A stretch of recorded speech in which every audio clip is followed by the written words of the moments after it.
Oh, teman-teman nggak ada yang ini.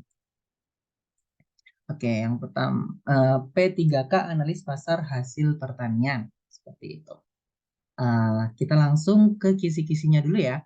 Jadi untuk kisi-kisi APHP itu adalah kebanyakan memang kalau untuk P3K itu tuh membahas tentang pengetahuan umum dari jabatan yang di apa namanya lamar dan juga tentang undang-undang terkait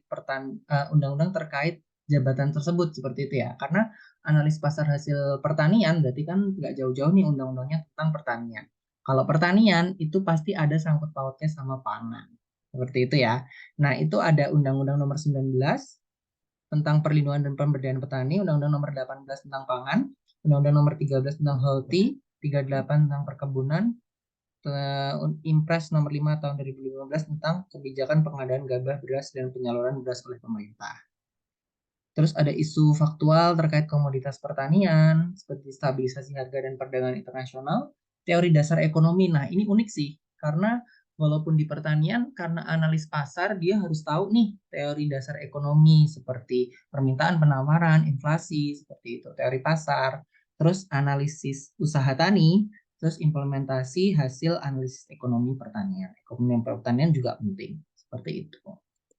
Next, langsung ke soalnya nih, guys. Jadi bisa latihan bareng ya, kakak-kakak di sini yang udah tadi kasih jempol, berarti udah hadir di sini bisa nanti open mic atau langsung kolom chat ya untuk jawabannya. Kita belajar bareng di sini. Saya sebagai fasilitator bukan yang paling ahli, tapi saya memfasilitasi teman-teman untuk belajar.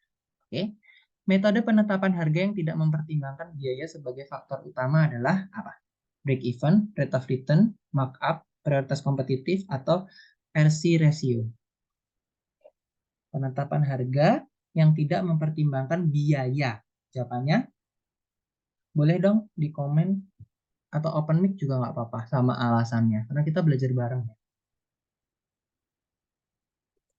Thank you Kak Hilman, jawabannya C. Yang lain boleh loh. Nggak ada yang salah benar ya, karena belajar bareng gitu. Nanti salah benernya ada di pas ujian bulan November. Kalau sekarang nggak usah takut buat jawab salah benar. Oke. Oke, banyak yang jawab C ya. Oke, langsung kita bahas aja. Nah, jawabannya adalah yang D ternyata.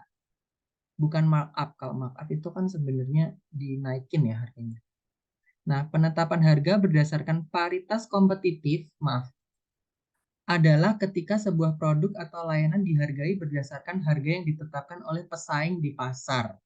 Jadi harganya itu ditetapkan oleh pesaing yang ada di pasar. Pesaing berapa, harganya sesuai itu. Dalam pendekatan ini, perusahaan menetapkan harga mereka sejalan dengan apa yang pesaing mereka kenakan, tanpa mempertimbangkan biaya produksi atau margin keuntungan yang diinginkan. Jadi kayak, ya udah di pasar jual segini, aku jual segitu aja. Padahal nggak tahu kan, setiap orang kan punya harga apa biaya produksi beda-beda. Tujuan utama adalah untuk bersaing secara langsung dengan persaingan di pasar. Pendekatan ini sering digunakan dalam industri di mana produk atau layanan serupa dan ada persaingan yang sangat ketat. Namun perlu diingat bahwa pendekatan ini tidak selalu mempertimbangkan faktor biaya atau laba yang diinginkan dan dapat menghasilkan margin laba yang bervariasi tergantung pada persaingan dan pasar. Biasanya di persaingan sempurna ya, gitu. Jadi benar-benar ketat gitu. Jadi ngikutin harga di pasar gitu. Walaupun nggak tahu nih biaya-biaya waktu untuk produksinya berapa. Seperti itu. Lanjut ya, aman ya. Kondisi ketika permintaan barang di pasar. Permintaannya nih sama dengan pasokan barang selama periode waktu yang sama. Jadi permintaan sama pasokan itu sama, dapat dirumuskan sebagai apa? Penawaran, permintaan, keseimbangan, penjualan, atau pembelian.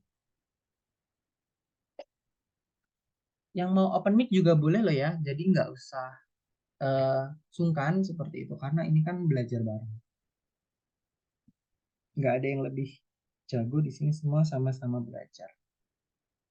Oke, jawabannya apa kakak-kakak?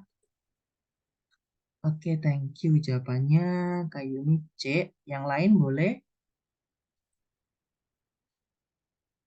Kak Yudi C, Kak Irman C. Oke, benar ya. Jawabannya adalah keseimbangan. Kenapa? Karena ketika penawaran sama permintaan itu sama, gitu, berarti itu titik keseimbangan itu terjadi ya, gitu. Stabil kayak gitu. Jadi umpamanya jumlah beras gitu 50 ton yang tersedia. Tapi kebutuhannya, permintaannya di pasar juga 50 ton. Jadi kan sebanding.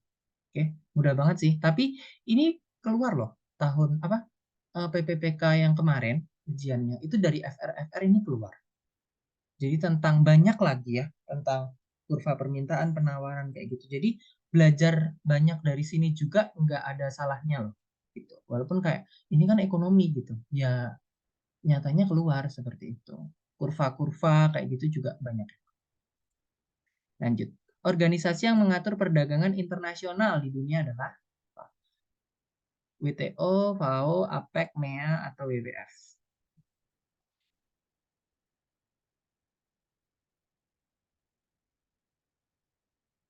Oke, thank you Kak Hilman yang udah jawab aktif sama Kak Yudi. Yang lain boleh juga ya jawab aktif. Thank you Kak Safira. Bener ya. World Trade Organization atau WTO, WTO. Ini adalah organisasi yang jelas ya karena T-nya itu kan trade ya. Jadi jelas ini tuh tentang perdagangan seperti itu. Oke, aman ya. Lanjut. Jumlah barang yang tersedia untuk dijual di pasar tertentu pada tingkat harga dan pendapatan tertentu dalam periode waktu tertentu adalah apa? Jadi jumlah barang yang tersedia nih, yang tersedia di pasar pada tingkat harga dan pendapatan tertentu. Gitu. Jadi barangnya tersedia di pasar, terus sesuai dengan tingkat harga dan pendapatan tertentu dalam periode waktu tertentu. Nah, itu namanya apa? Pengertian dari apa nih? Jumlah barang tersedia untuk dijual di pasar tertentu pada tingkat harga dan pendapatan tertentu dalam periode waktu tertentu. Tertentu semuanya. Oke, Kak Hilman jawab B. Pak Yudi jawab A. Jawabannya adalah yang B ya.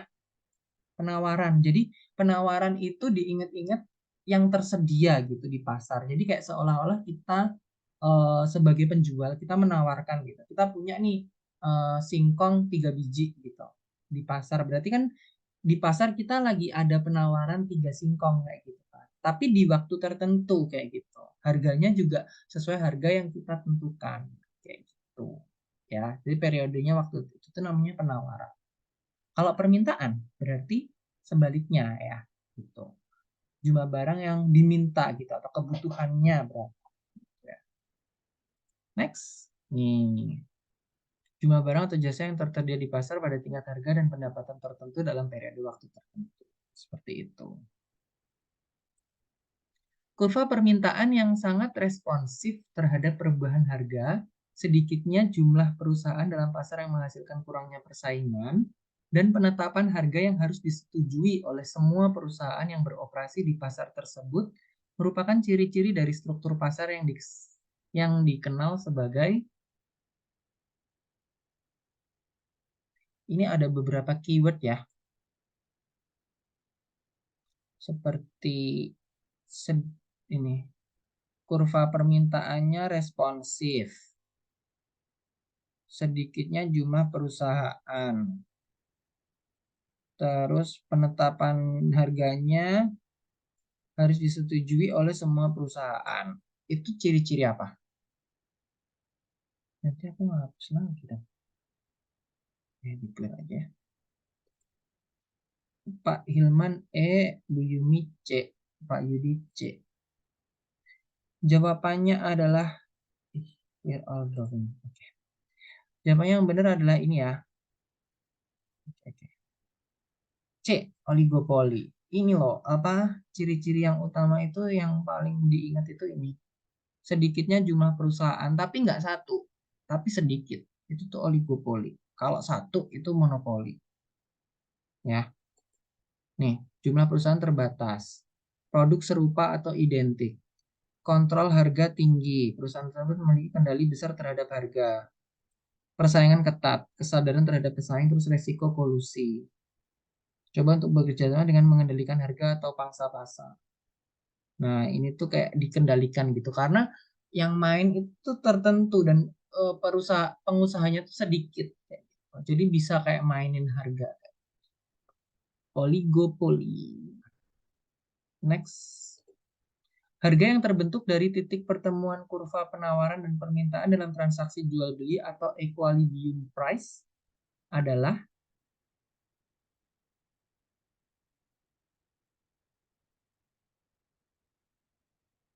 apa jawabannya?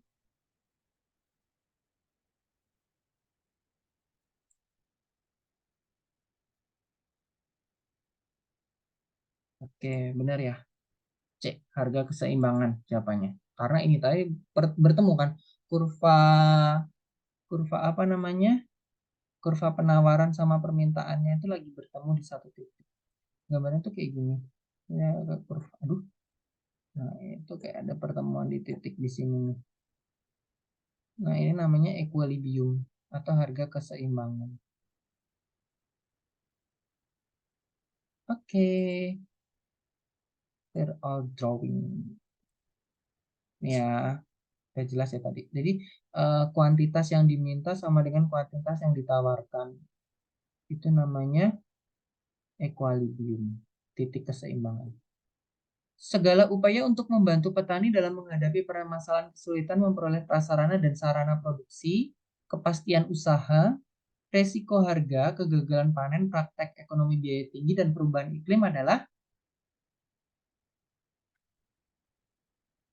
jawabannya apa, teman-teman?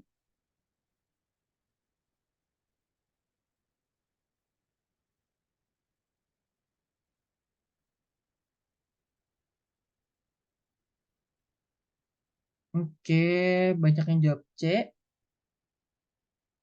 Iya, benar ya. Jadi perlindungan petani. Jadi pengertian dari perlindungan petani itu ini, segala upaya untuk membantu petani dalam menghadapi permasalahan kesulitan, mulai dari prasarana prasarana sampai perubahan iklim. Kayak gitu. Nah, ini ada harga minimum, subsidi, pasar stabilisasi, pendidikan pelatihan, sampai kredit pertanian. Lanjut. Penetapan kawasan usaha tani atau area pertanian didasarkan pada berbagai faktor dan pertimbangan kecuali apa? Yang nggak masuk dari syarat faktor-faktor penetapan kawasan usaha tani.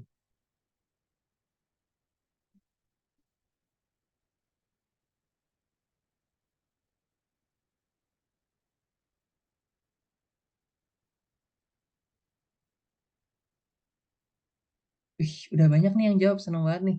Keren. Itu option C-nya 2. Oh, yang tadi ya Kak ya. Ada punten ya. Yang mana itu tadi ya. Ya udah Kak, maaf ya.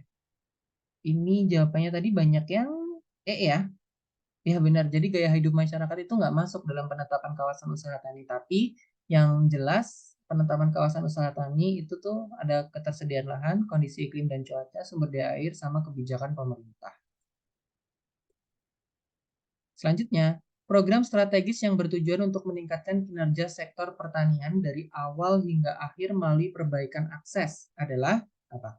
Program KUR, program pembangunan, program pertanian, program bantuan pemerintah, atau program bantuan negara.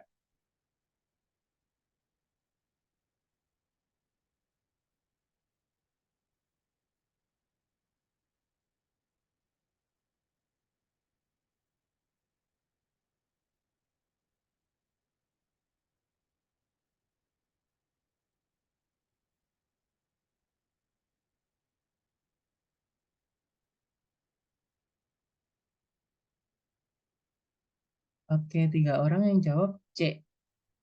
Programnya KUR ya, untuk strategi yang bertujuan untuk meningkatkan kinerja sektor pertanian dari awal hingga akhir tuh. Kredit usaha rakyat. Yang diperuntukkan untuk meningkatkan kinerja sektor pertanian dari hulu ke hilir melalui akses yang lebih mudah. Program ini diharapkan mampu menopang memperkuat potensi pertanian di daerah-daerah. Ya, program KUR ya sebenarnya. Seperti itu. Soal selanjutnya, pemerintah memiliki kewajiban untuk memberikan jaminan pemasaran bagi produk pertanian kepada petani sebagai bagian dari program pemerintah. Yang dimaksud jaminan pemasaran itu apa?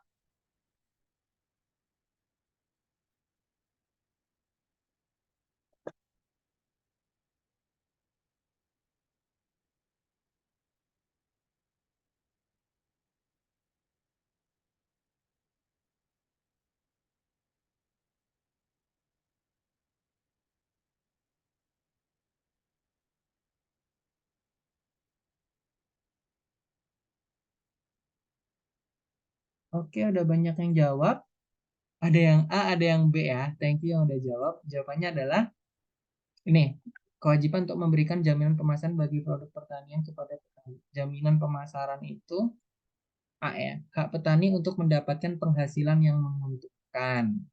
Nih, hal itu tertuang pada Undang-Undang Nomor 19 Tahun 2013 tentang Perlindungan dan Pemberdayaan Petani. Pasal 23 ayat 1. Nih, hak petani untuk mendapatkan penghasilan yang menguntungkan. Itu jaminan pemasaran itu. Oke, nanti bisa dibuka lagi nih Undang-Undang Nomor 19 Tahun 2013 tentang Perlindungan dan Pemberdayaan Petani. Ini sepertinya soal terakhir. Terima kasih buat perhatiannya ya teman-teman sudah hadir hari ini. Nah, bagi teman-teman yang pengen belajar lebih, ada beberapa soal yang tadi udah kita bahas gitu. Kalau mau belajar lebih dan menguji gitu kemampuannya sampai seberapa, kita ada tryout PPPK teknis khusus untuk APHP ya, analis pasar hasil pertanian dan sistemnya itu CAT gitu. Jadi bisa buat simulasi atau belajar latihan gitu nanti ujian aslinya seperti apa. Karena kita desainnya mirip seperti dashboard dan juga sistemnya CAT punyanya BKN. Seperti itu ya. Nah, terima kasih buat hari ini yang sudah datang. Jangan lupa kita akan bertemu minggu depan lagi untuk belajar bareng. Di set alarmnya, jamnya nggak berubah, tetap. Kita akan belajar topik-topik lain tentang analis pasar hasil pertanian. Sekian dari